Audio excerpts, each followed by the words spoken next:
呢個係 Olay嘅 Galaxy One 眼機嘅一個用法示範。首先我哋攞咗副眼機出嚟啦，後邊有條帶嘅，我哋鬆開佢，然之後戴上我哋嘅我哋面箍住嘅後邊，而家就拉緊條繩喺後邊索翻緊佢。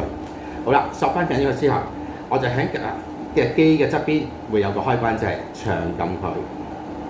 咁佢長撳咗之後咧，你就會聽到一個語音嘅指示話開始㗎啦。咁我呢副機咧會有7種嘅模式啊，包括按摩啦，包括震動啦，包括熱敷嘅。咁我哋就視乎自己嘅需要咧，去轉換唔同模式啦。但係建議，譬如你一日用1至2次嘅，咁但我就建議用全模式。但係如果我一日好勤力嘅，我可能用5、6次嘅，咁可能有1、2次你用全模式啦，即係3種功效都開晒佢啦。其他一啲就視乎你個眼睛嘅需要啦。譬如果你係想改善一啲血管性嘅問題令到你有可能係白內障啊、飛蚊症啊、青光眼啊呢啲嘅情況咧，我哋用多啲熱敷呢個功能。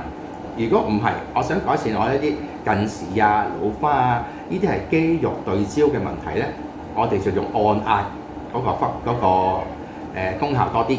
如果我想放鬆自己個人係可能較緊張啊、瞓覺都唔係幾好嘅，想放鬆隻眼嘅，我哋就要用震動嗰個模式。咁就視乎大家個需要啦。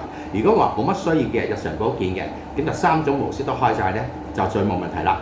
OK， 咁如果中間大家有啲咩需要去討論嘅，歡迎大家去留言俾我哋。多謝晒。